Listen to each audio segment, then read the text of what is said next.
Greenberg here. I am a Peloton meditation and yoga instructor. Every single day in May, an actor, athlete, thought leader is going live on Mental Health Coalition's channel to open up about mental health and to have conversations. May is Mental Health Awareness Month, and I am so excited, so honored to be able to open up here and have a conversation with two of my incredible teammates, Matty Maggiacomo and Jess King. So I am going to go ahead and add Matty and Jess onto the chat here. Hi. Hi. Welcome. You're both here. Hi, friends. Hi, friends. Two of my favorite ladies. I didn't wear my rouge lipstick, though. Yeah, I feel like I'm out of the club. How are you both? Doing well. Very excited to be here and have this conversation. If you can believe it, I get jazzed for mental health, talking about it, being in the process, growing, learning, supporting the people in my life that I love and care about, and the amazing impact that this journey has had on my life. So I'm really excited to talk. I feel the same way. And there's a difference between having a conversation with people, an interviewer you may not know, or journalist, versus having a conversation amongst friends who kind of understand your point of view. And obviously, it looks like we're going to have a nice audience today. So I'm really excited to get started. Thanks, everybody, for being here. Yeah, thank you all so much for joining. So let's get into it. I would love to, and I know a little bit already, but I'd love to hear about a pivotal moment in each of your mental health journeys. Where were you in your life at the time? What was it? You want to go, Matty? Sure, why not? Thanks, Jess. Yeah. You know, I'll be honest, Anna, it wasn't until much later in my life that I learned from my mother that my grandmother really struggled with her mental health and had sought treatment throughout, a large portion of her life. In fact, it was so bad that my grandmother really didn't even raise my mother. My mother was raised by an aunt of hers because of the challenges that my grandmother really faced.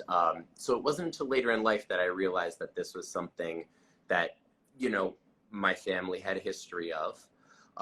And to be honest with you, my childhood was a very normal childhood. I was in the closet, obviously, when I, before I came out with my sexuality. But it wasn't until a really kind of seismic situation with a relationship that I had probably around the year 2012, 2013. That was the first time that I said, okay, I think it's time that I speak to a therapist. I think it's time for me to speak to somebody who's professional, who's not a friend, because what it was I felt like I was airing all of this emotional, we'll call it baggage. I know some professionals would not say don't call it baggage. It's got such a negative connotation on the people around me, and including, my parents who are not necessarily professionals, who couldn't deal, and are certainly not going to be unbiased in their opinions. And so that was really, that was really eye-opening for me. And it absolutely changed the way that I approached my mental health. So that was the moment. Yeah. As you said that, I'm like, what year was that? Like thinking about it. Me too. I'm like, and it's interesting how, this is my experience anyway. Once I got into therapy and started having a conversation, I realized how many traumas I had experienced in my life that had never been addressed and never been talked about, never been processed or healed whatsoever. But it was heartbreak. It was being heartbroken that and loss and confusion, everything that comes with. I wouldn't even say heartbreak. I would just say went through a breakup. And it was that, so that like catapulted me to finally reach out and to ask for help. So similar to you, Matty, in that, it's like we can endure a lot of the toughness from growing up, we become resilient, calloused even. But then that soft spot in our heart when that gets dinged, you're like, oh Mhm. no. Actually, I mean, for me personally, I moved to New York and went through a really, I wouldn't even say it was a nasty breakup. It was a nasty relationship that ended. And I had $20 and a dog and nowhere to live, and was, walking up at the story walk up to a friend of a friend's, knocking on the door, like, hey, so and so said I could stay with you, and I was so grateful for the opportunity. But this friend of mine, this new friend that I just made, she said, I work with a woman, and she's kind of like a therapist. She's kind of like a healer. She's, you know, comes from all the practices, and I really think you should go talk to her. And I'm so glad that I did.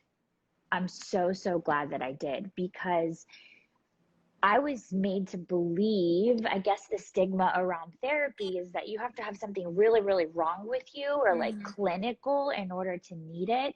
And I never, I was a high performer, so it wasn't like I registered or identified with um, having a mental health problem, even though it runs in my family, even though my dad was clinically depressed, for many years. And even still, it didn't click.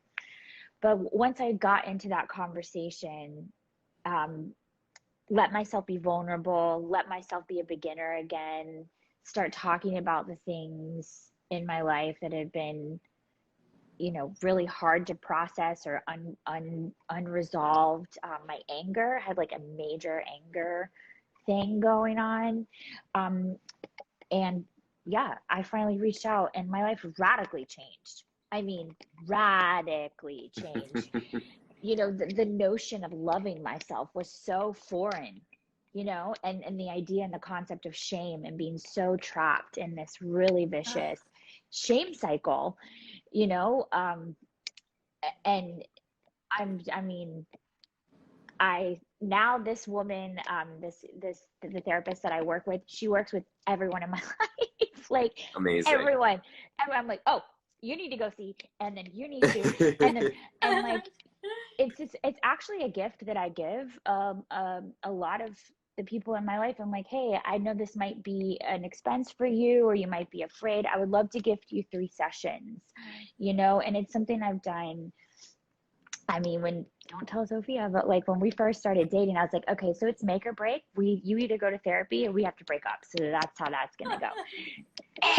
And I'm so grateful that she went, because our relationship may or may not have been able to progress had she not done that work for herself.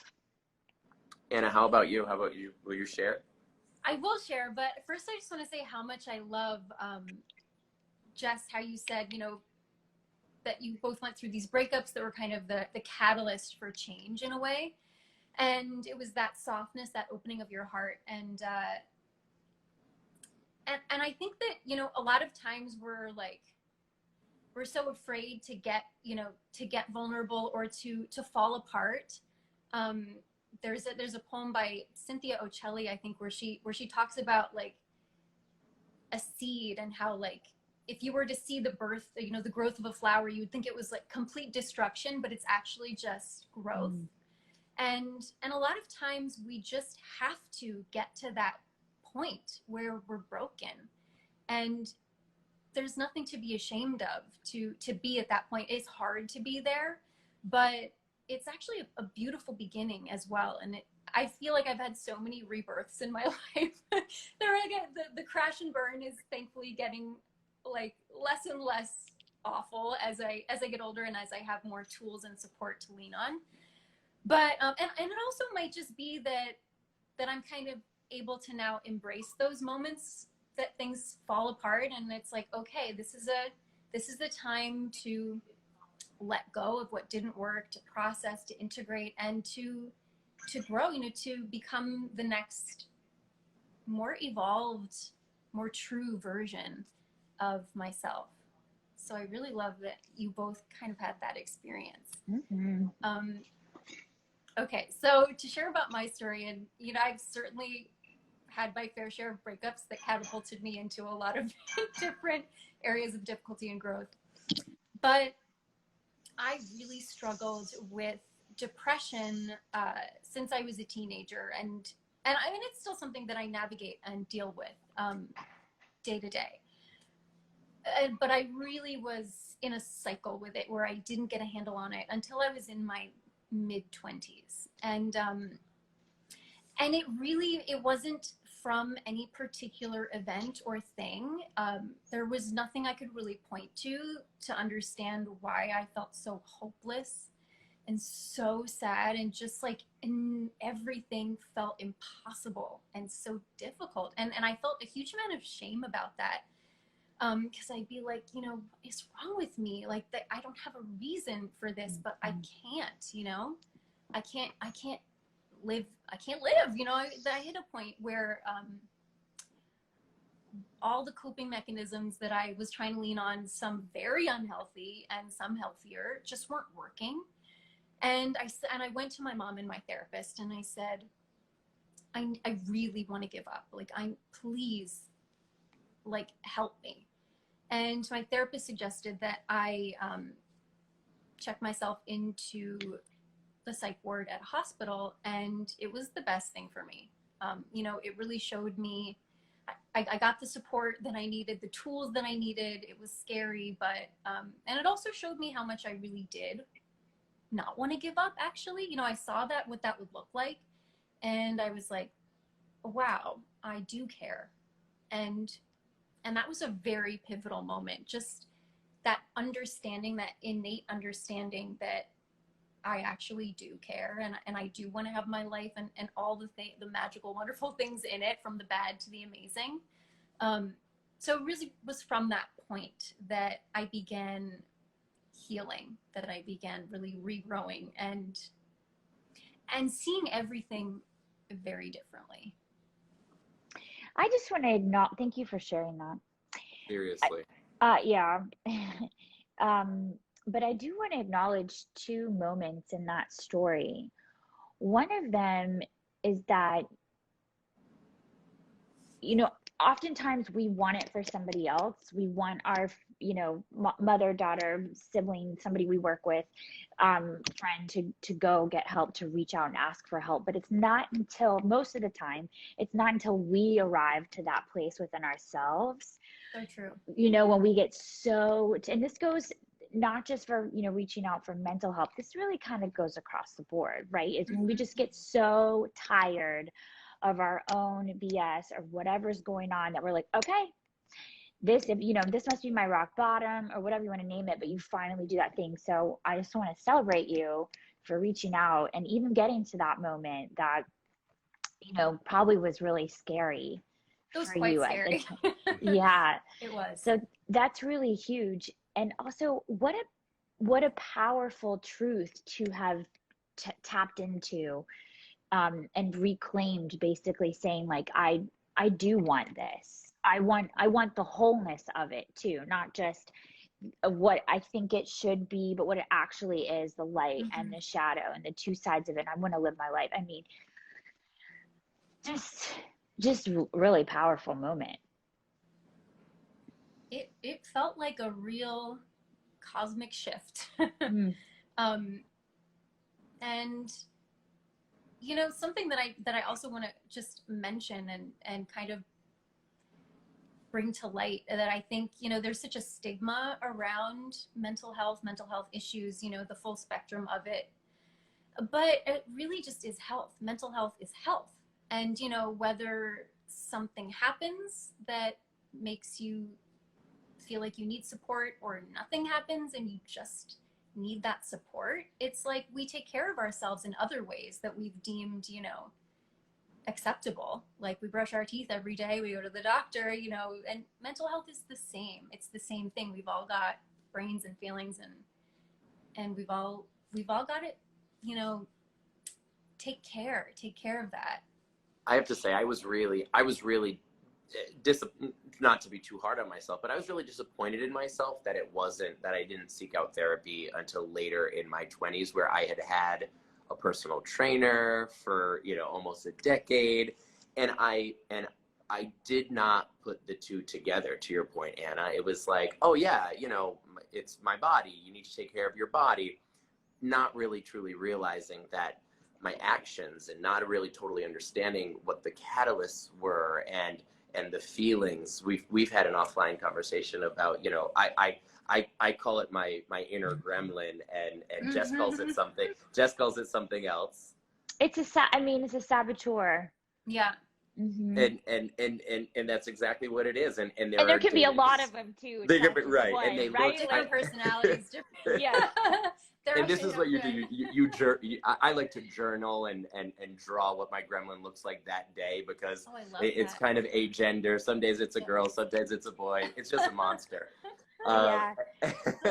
And you kind of learn to live with that saboteur, learn to live with that gremlin, because it's never totally gonna go away.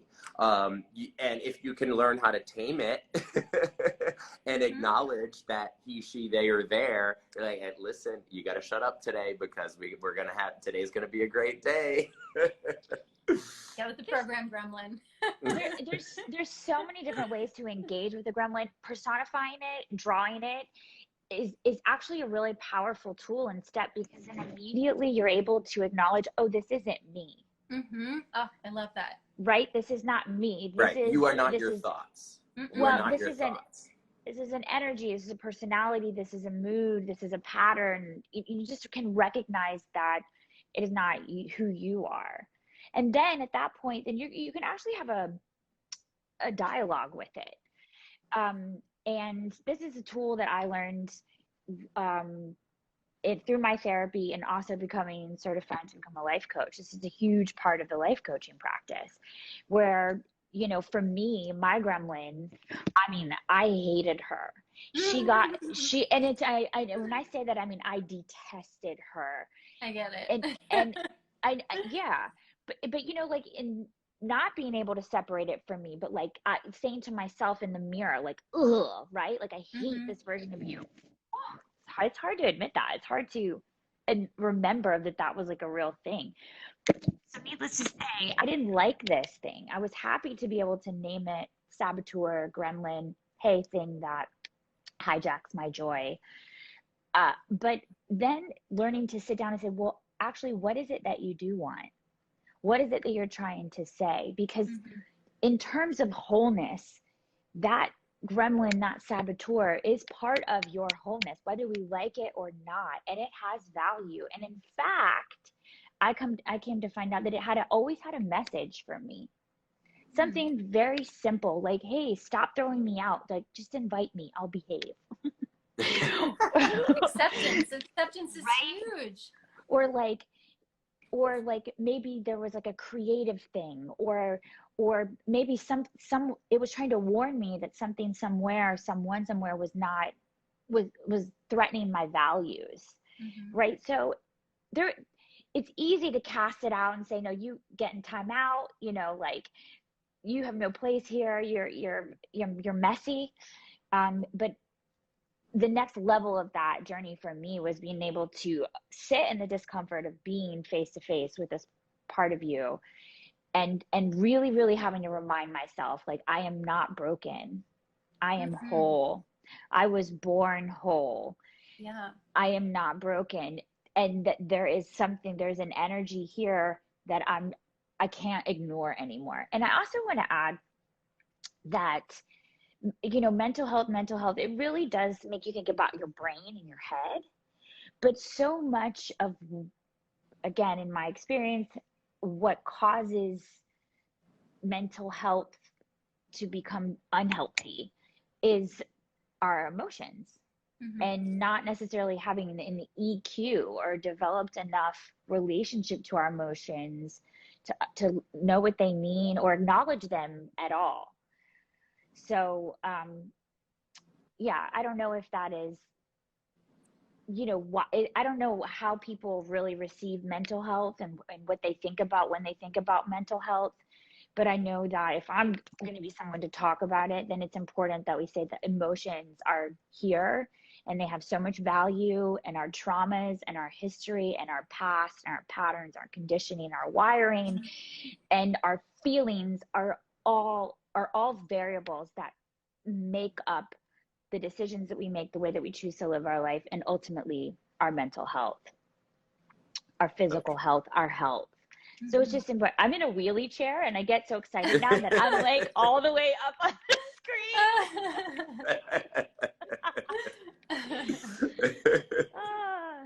Can we talk about movement? Since I'd like to think we're professional movers, even if we're sitting in wheelie chairs.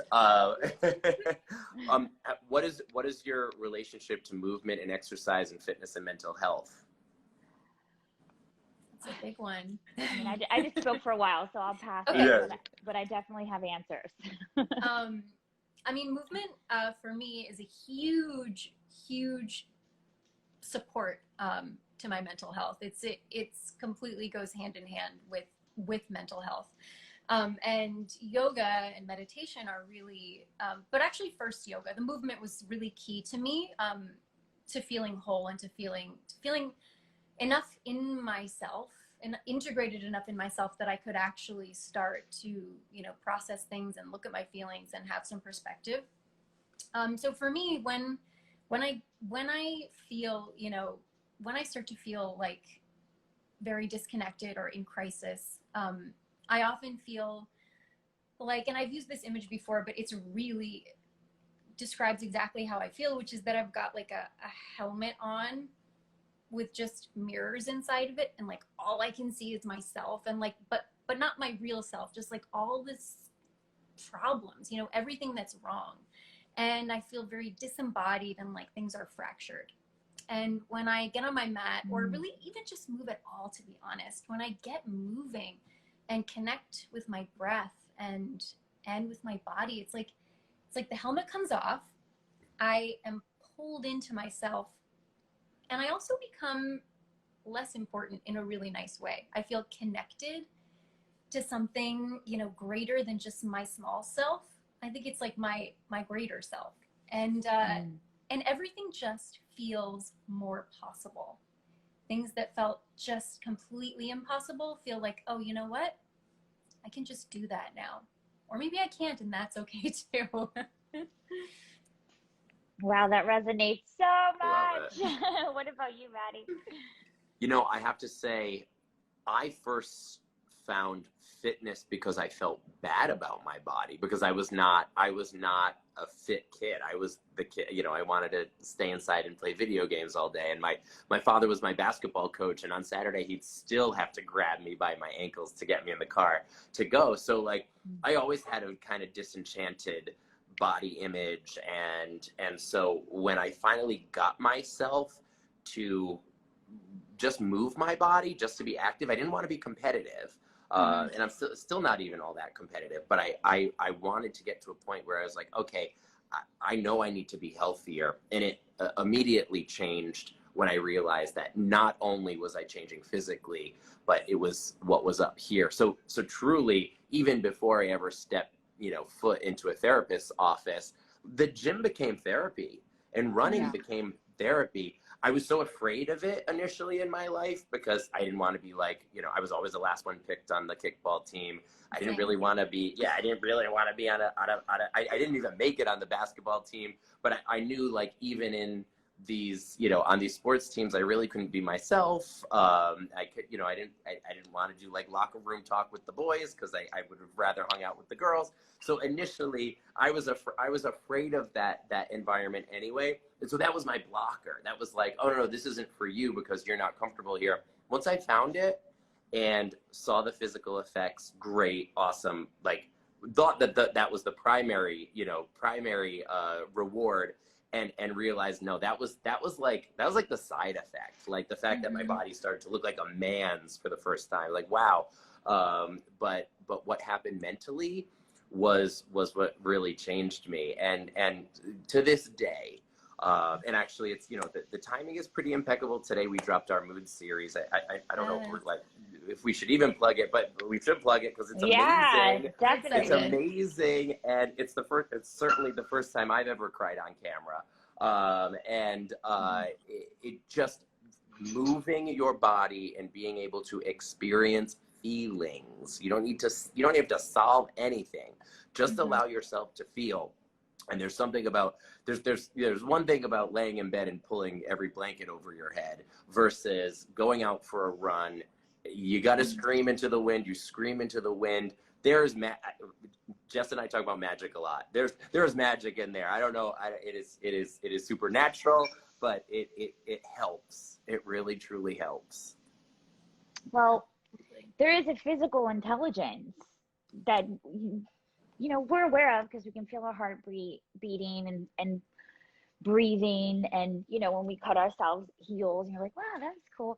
But it's surprising to me that it's a light bulb moment. We're like, oh, it's all connected. It's like, well, we live inside of here, right? Like everything, our emotions and everything we feel are happening inside the body. And then when we think and we use our intelligence, using our brain, that's also inside our body. So our emotions, our ego, our fear, and any time that we get triggered or stuck in a dysfunctional thought pattern, like Anna, what you were saying, like that's a small you, right? And every cell in our body is programmed to heal, to support us in the things that we want to do in our lives. So when we can surrender the thoughts, just let our body move, the physical intelligence is going to take over. The idea that it's rooting for you, it's here to support you. And energetically, you shift your chemistry, right? So like everything, your systems start to fire up, everything starts to move a lot quicker. And the thing about depression, apathy, sadness, these all have very low vibrational energy. So think of, Eeyore, right? He's just like so slow. And Matty, like you were saying, like pulling the blanket over your head, and Anna, you were saying earlier, like how everything just felt impossible. And if you think about the inherent energy of those feelings, it's almost like looking at a piece of solid material under a microscope. The cells are moving, the molecules are moving, but like super slow.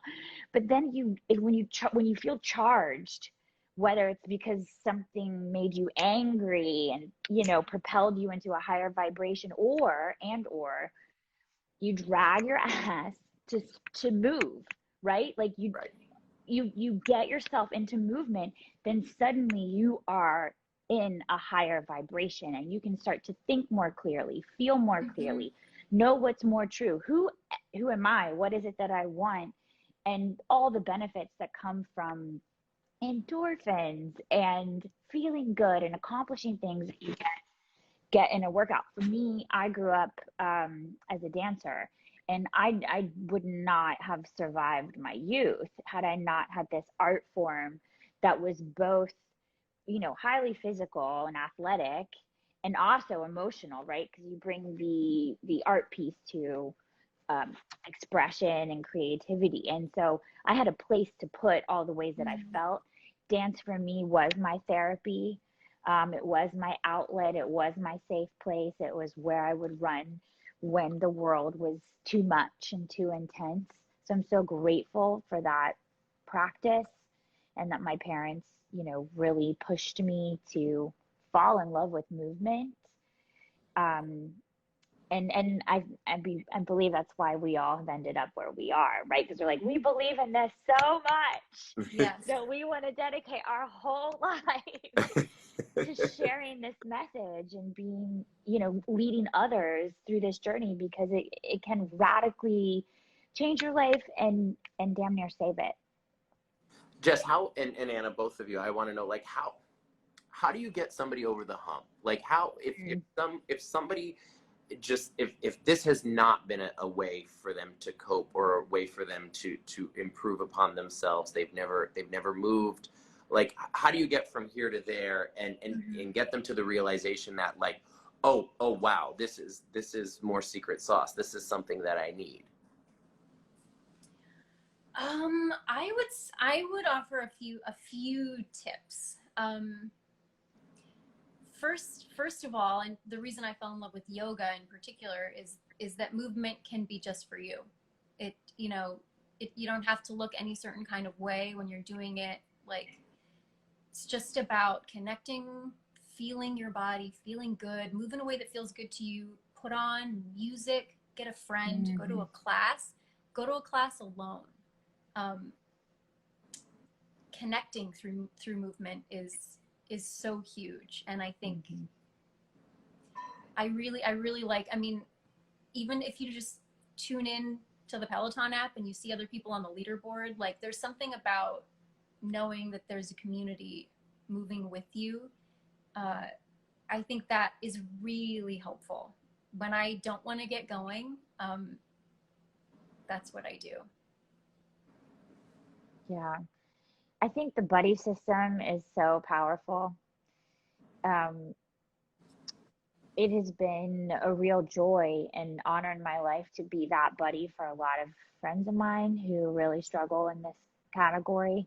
And you know, it feels like, oh, I'm living my purpose. This is what I'm supposed to be doing, is holding this space.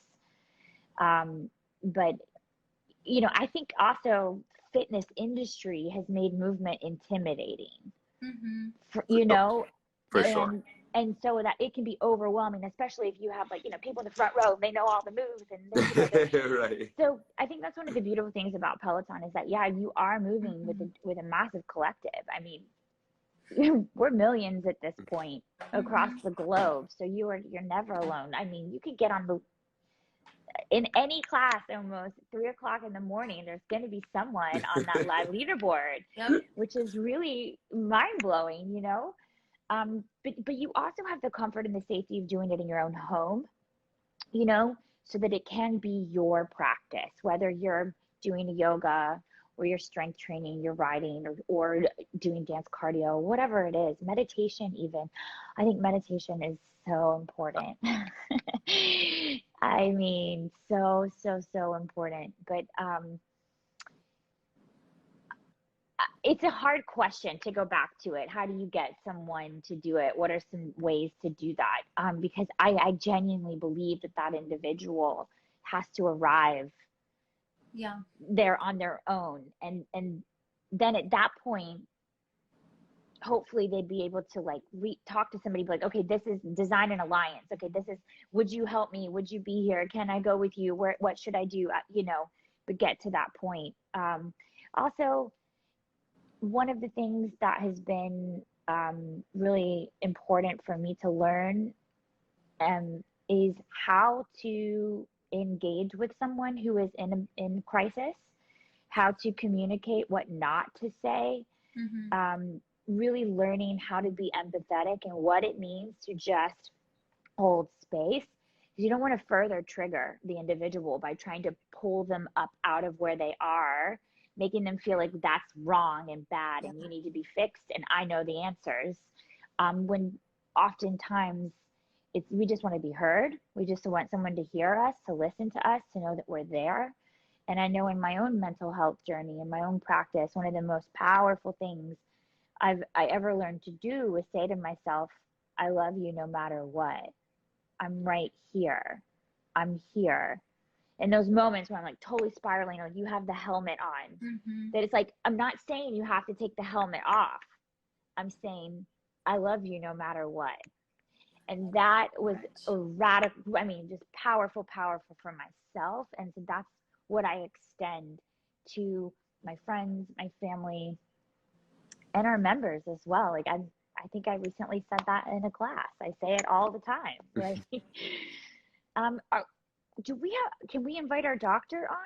Let's get him in. Hi. Hi. Sorry, I think my connection just Nothing like the lost party. itself. The party was over as soon as I joined. Oh, There we go. Back together. Back in action. We made it. Seriously, that brought me back to my childhood being excluded again. So We were all excluded equally. And it was great. So much for being here.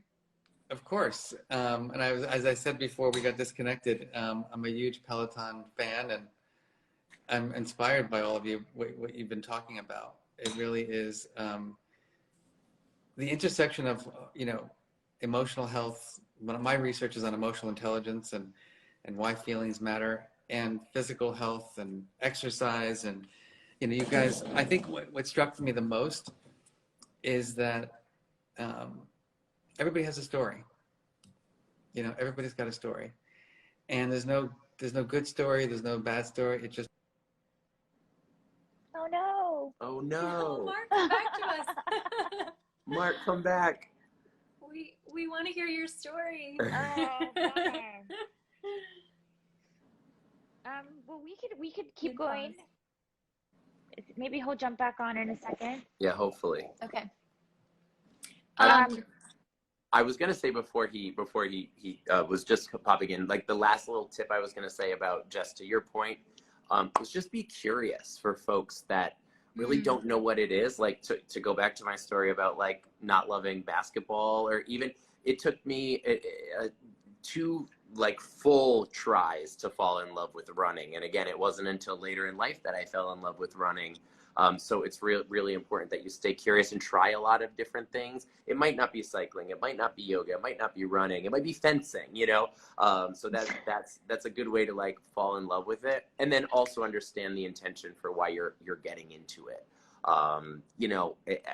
It is so passé to be to get into fitness because you want to lose weight. It's so passé. I totally. It's so 1992. But like you were saying, though, it is a symptom. It is the side effect of, not a symptom, it's a side effect or the consequence of moving your body, right? And then there's another level to it. You're like, well, damn, I look good and I feel good. Woo, Right. good, feeling good. Yeah. We got Mark back. Sorry, but I don't know what's going on. This is I know he's technology. adding him again. But I don't know if you heard what I was saying. I was just saying, Matty, our stories are aligned. I was a chubby kid. My parents tried to get me to do, sports. It didn't work for me. But I did end up going into the martial arts, and I got a 5th degree black belt. Amazing. And became a martial arts instructor. Wow. Wow. And it saved my life. It just totally changed everything for me. I'm still, afraid of my own shadow, but I have, a lot of belts on my, Can I ask you a yeah, question, please. Dr. Mark?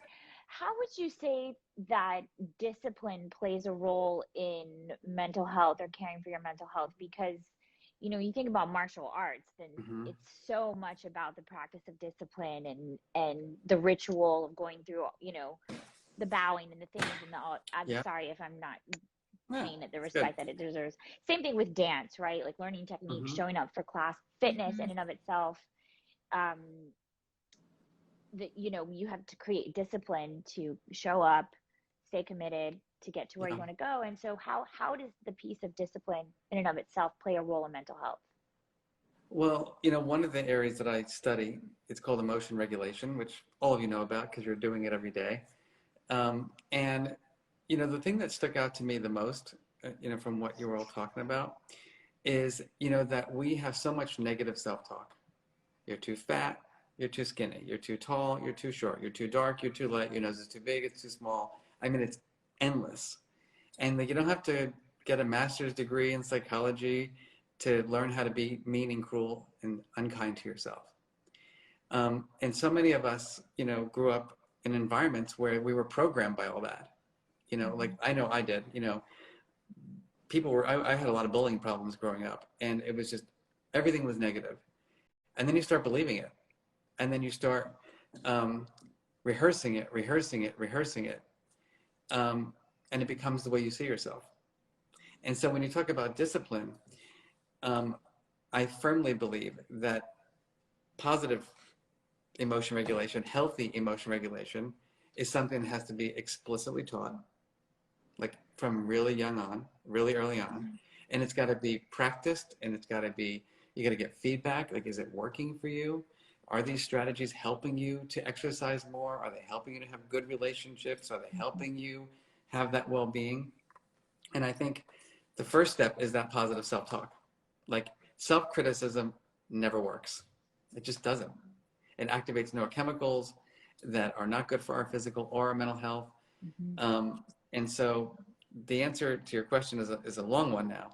but it is that this is life's work. And I just want to put that out there. This is life's work. I'm 51, and you're supposed to be like, sorry, but. What? I need a little self-esteem here, you know. I'm with like all these like amazing athletes, and I'm like, you know, give me a little credit here. And so you know, I've been spending 25 years of my life doing this research and practicing it and teaching it in schools and companies. And I'll tell you, it is like the pandemic hit, sitting in quarantine in my house with my partner and my mother-in-law, and it was like, it was not fun. And I'm like, wait a minute, Mark, but you're the director of the Center for Emotional Intelligence. Like, yeah, well, not tonight. And so it's so much work. But we don't make it, like, think about it. When you were growing up and going to school, how much time did they dedicate to healthy development? What's up with that? What Zero. is up with that? Zero, nothing. You know, Not on the, not in the curriculum. No. I have this whole like, if I have a next chapter of my life or whatever, I'm like, we gotta get emotions in schools. We gotta have. That's what I do. So you can come work with me now instead of working for Peloton. Amazing. I'm on the way. But what's up with that? Like, why isn't this something that we talk about all the time? Well, because it's fear, right? Think about it. Like 2 + 2 = 4. You know, I always joke, you know, I'm a professor at Yale. You know, I can't believe I'm even at a place like that because, you know, I didn't grow up thinking what Yale was. I grew up, you know, in suburban New Jersey, just not really, not a heavy focus on education. And I think, you know, I learned enough math by 4th grade, right? To like count the change at the grocery store. Right. But let me tell you, like my anxiety levels in college, like no one taught me how to deal with that. And then I even went to, you know, I went for therapy, and, you know, I believe in therapy and I think it's so important. But, you know, the therapist that I was seeing, you know, I was always talking about my mother. And like, I don't want to talk about my mother anymore. I need strategies, you know, and I think that we just haven't switched our, you know, we haven't changed over to thinking that, like, going back to the martial arts, like you can get a black belt in emotional intelligence. Think about that, right? There are like basic feeling words when you're young, then it gets more complex and more complex. Just like taking a class with Peloton, you don't start off in the advanced class, do the 15-minute, 20-minute, then 30-minute, then hour, and then you get into the more advanced ones. You got to build the muscle. We got to build the muscle of emotional intelligence. And when you say fear, I get it. I totally get that. You know, first of all, if we taught this to our youth, it would unlock. It would just unlock. I know. And they would take over and be like, well, this is wrong, and this is wrong, and this. I'm back. You're back. Oh, man, I was like so in it. Oh my gosh, I know. We were just like right in the middle of something really good. You guys Okay. better keep There we logging back go. in with Oh. us. I tell you, this was actually designed to test our emotional intelligence. Totally. This is like How are we doing? 100%. I want to tell you all, I do have to hop off in about 2 minutes just because I'm going to go help some people run out their emotions and just Awesome. I have to go teach, but I want you to continue the conversation. Cool. So the fear piece. Yes. Yeah, so what I was saying is that, you know, there's no correct answer for our feelings. And I think that people are afraid to teach it because teachers, right, there's a correct answer. I can mark the grade. I can give the person a grade on their, you have to be compassionate and open and accepting. And that's not so clear, right? Mm-hmm. The Mark, can I ask compassionate you a piece. question before I go? You know, again, we all kind of spoke about how we first stepped into therapy, and one of my initial, you know, being a poor New Yorker who's like hustling and bartending and doing a million different and personal training, a million different odd jobs, I probably would have gone to therapy much earlier if I felt like it was really accessible, because it always seemed like it was such a luxury for, you know, for rich people. Like, oh yeah, rich people have therapists. What are resources for people that simply can't afford it? Like, where do they start? How do they step into it? I think that's the great thing about the Mental Health Coalition, honestly, because on Instagram, on the website, there are just endless resources for people. This is, I think, the worst I've seen my internet ever. It's all good. But what I was going to say, Matty, is that nobody should ever worry alone. Like, we put so much emphasis, especially in America, on the self. Like, get self-control, figure it out, toughen up, suck it up. It is so misguided in terms of the way we are built as human beings. Like, we are built to be in relationships. And so I just want to encourage everybody who is listening to us, never worry alone. Like, if you're an adult and you see someone who doesn't look like they have that special person in their lives, you got to be that person for them. And that could be anybody. And we need to, that's why I think I was looking at the comments, and I have to say, it's like really heartwarming and beautiful, because all of your fans, people who are like sitting on those bikes and taking those yoga classes with you, they see you as that person. And so kudos to all of you for being, I call them the Uncle Marvins, because it was my Uncle Marvin who was my savior in life, and I've dedicated my career to him.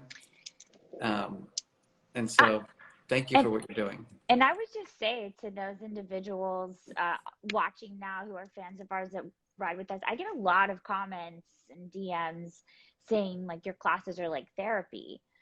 If that, resonates for you, maybe go see a therapist, right? Because there's something there that is starting to twinkle, and you're thinking about things in a new way, and like, what if the possibility is there? And I am in no way a therapist. I definitely have had my own experience. I am a life coach. There are some similarities, but in no way do I want to, am I able to be that. And it might be, a chance for you to really step into some deep work, and again, not do it alone. You might feel motivation or hear something that, sparks a new thought, but the deep work is really messy. And just to add to that, what I would say is that a lot of us have feelings about our feelings. I said, I forget my Peloton tonight. I'm going for a drink after this one. Same. You were saying.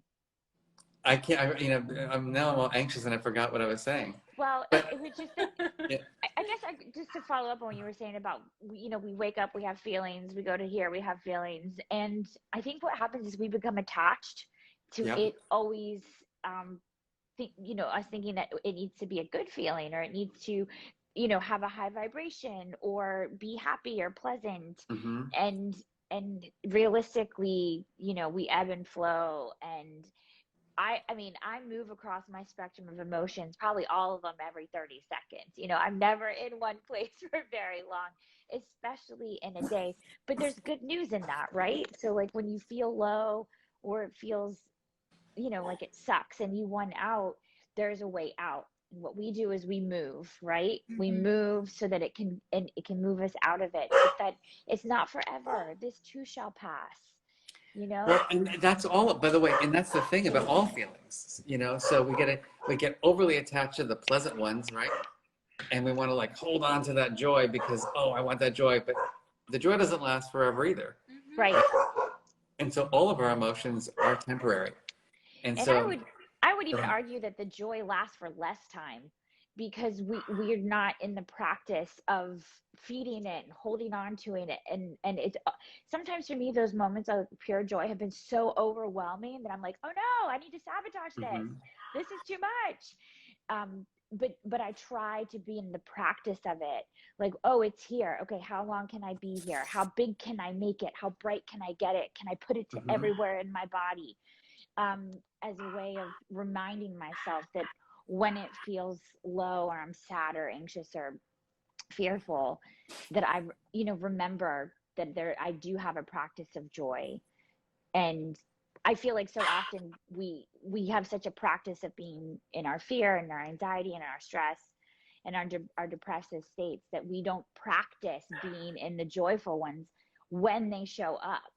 So a few things about that that are kind of interesting, right? In the English language dictionary, anyway, it's about 70% to 30%.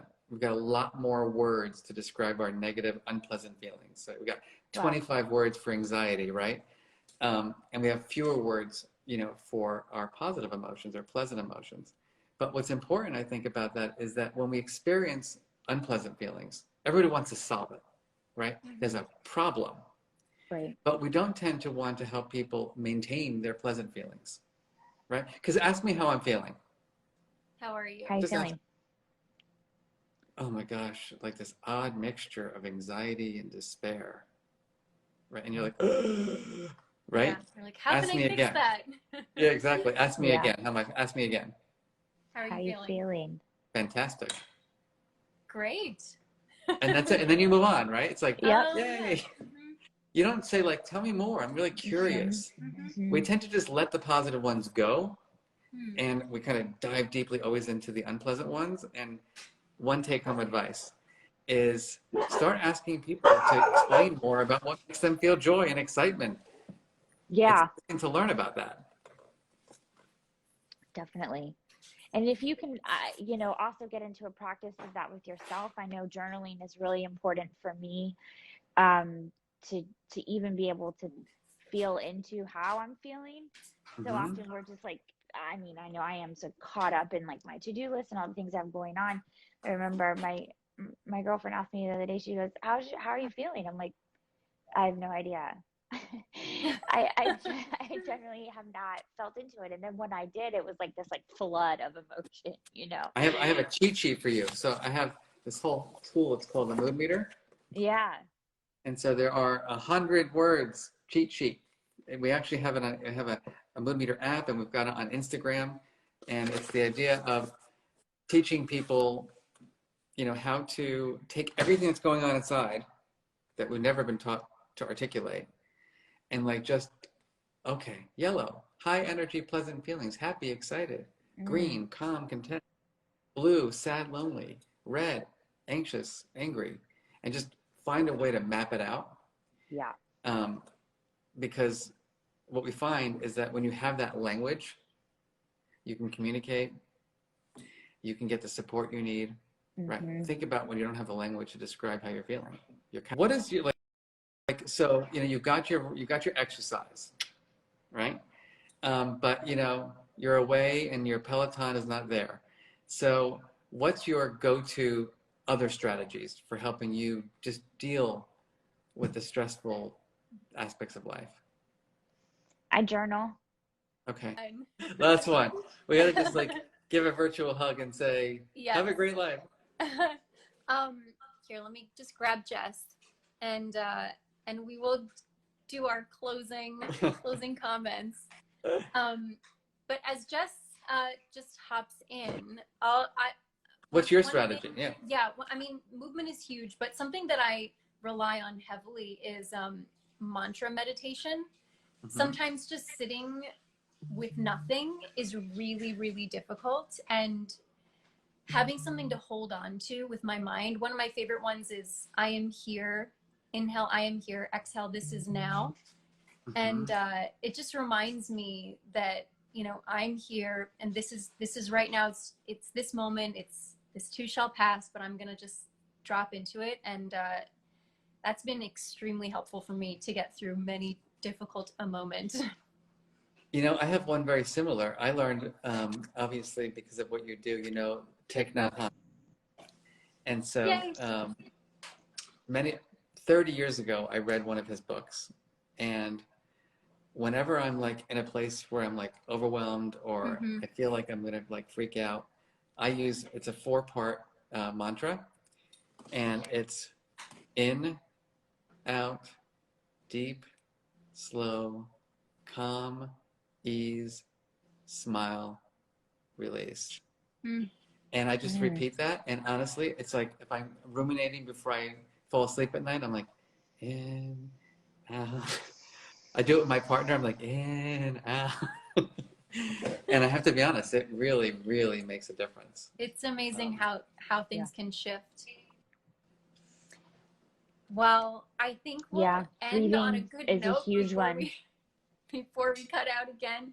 Thank you so much, Marc. Thank you, Jess. Yes. Thank you, Peloton, for supporting these conversations. Thank you. And the Health Coalition. Oh, yeah. This has been wonderful. Mental Health Coalition, thank you so much for having us. Marc, it was really amazing to connect with you. Yeah, really. I want to take your classes like in person when it's appropriate and it's available. Yes. Yeah, I would love to have you, and like, we will see I'm you not kidding. I on want the that. Do I get like a little extra special ticket to one of your classes? VIP. I'll send you a free copy of my book. Yeah, okay. Do that, and I'll put you on the list. I give you permission to feel all your feelings. Oh, this is amazing, and thank you to everybody who tuned in with us again and again and again and again. We really appreciate that. So we appreciate you all. Mwah. Thank you. Be well, everybody. Bye. Bye. Thank you.